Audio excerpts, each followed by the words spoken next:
this is the beginning of a battle that we are going to win. When I hear this beautiful rendition of the Star-Spangled Banner, the only thought that comes to my mind is, if this is the land of the free, the U.S. military disciplinary barracks at Leavenworth should not be the home of the brave. And something has gone wrong, terribly wrong, in a country where we're worried about whether or not Johnny Taliban gets the right to pray with Muslims in a prison, and we have imprisoned the very men who protect this country.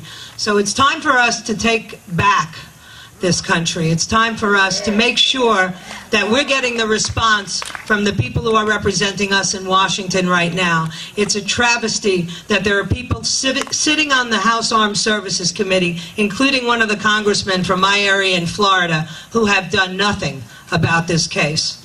So we're going to make it impossible for them to continue doing nothing by getting the story out to everybody. Each one of you is your own radio program. There's no place you should go that you don't bring it up. If you have to wear a shirt, if you have to wear a button, if you have to wear a wristband. I wear a wristband every day that says defendmichael.com. And the only thing when people ask me about that wristband after I tell the story is to say that I want to be there the day that Michael cuts this wristband off of my wrist. And it better be soon.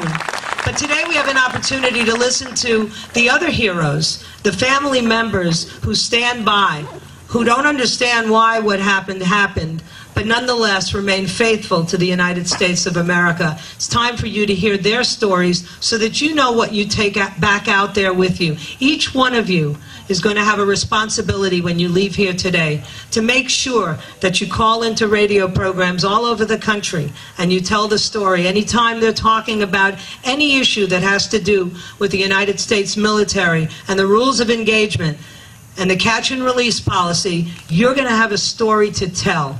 If you don't know these stories, you go on the website and you find out. But for today, you're going to have an opportunity to hear what it's like to be left at home after you sent your brave son or your brave husband or your brother or your father off to fight in a war to protect the liberties of not just us here at home, but liberties of people all over the world, liberating countries from vicious despots. And to find our men imprisoned is just unacceptable. Oh, you're the news guy. Yeah, I'm the news guy. I'm from New York. I've seen you on television, Access Hollywood. That's right. How about that? I come to you from a strange and foreign land, New York City. And it gets worse, I'm a member of the media there. Yeah, I know. I'm disappointed in them too. I'm actually disappointed if we don't see more cameras out here today and more reporters out here today, but I do thank the ones who showed up. And go ahead.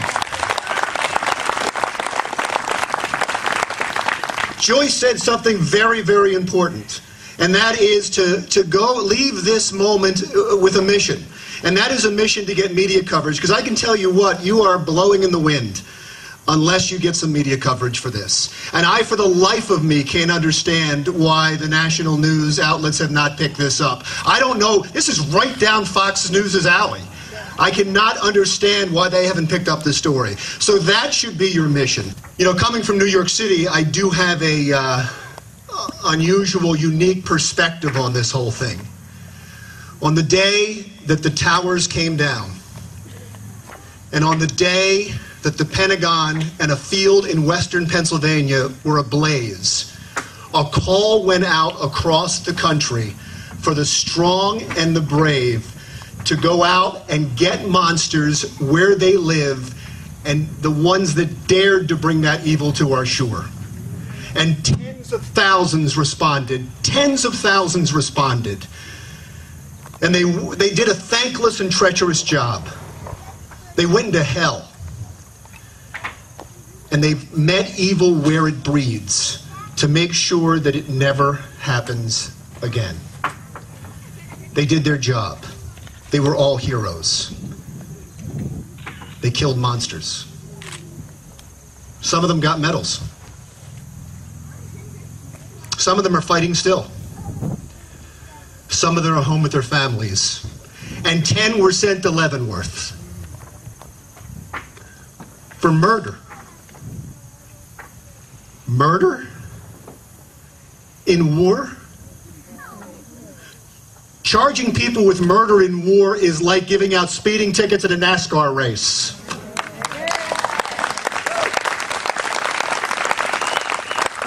It's like charging a pass rusher during an NFL game with assault and battery.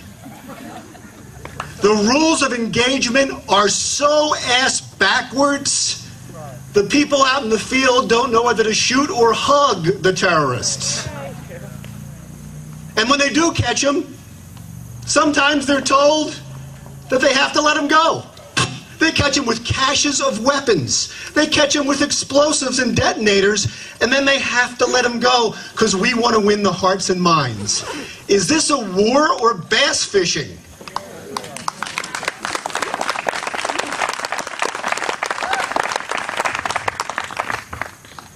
And believe me, the enemy doesn't work by the same rules of engagement. They behead terrorists on the internet. They behead Americans, I should say, on the internet. They beat them and burn them in the streets and hang them from bridges.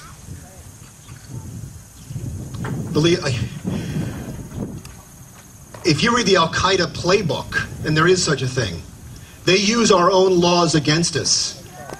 The people know what to say when they're caught to get our men in trouble. It's called lawfare. And it's been extremely successful, and our laws sometimes aid and abet the enemy. I've seen the worst of this, by the way, in New York, when they were going to move the trial of Khalid Sheikh Mohammed to civilian court. He still hasn't been tried. He was caught 8 years ago, and we haven't killed him yet. He admitted to masterminding a plot that killed 3,000 people, and he has not only been tried. The 10 in Leavenworth, they were tried lickety-split. Is that justice? Al-Megrahi, he was convicted of killing 270 people, of blowing up a plane over Lockerbie, Scotland, 190 of them American. He was let go for compassionate reasons. He was supposed to have 3 months to live. It's been, well, a year and 2 months, and he's still alive. He's expected to live a long life. He got a hero's welcome in Libya. And now we found out that BP had a deal to get Libyan offshore oil rights. Is that justice? Nobody stood trial for that. Al-Megrahi is free.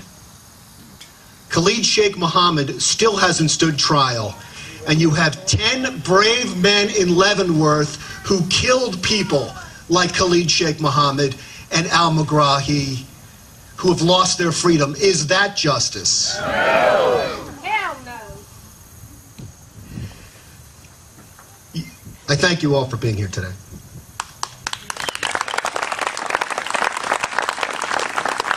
Those men in Leavenworth and the men that responded to the call after the towers came down did so to fight for your freedom. It is your responsibility now to fight for their freedom. Free the Leavenworth 10.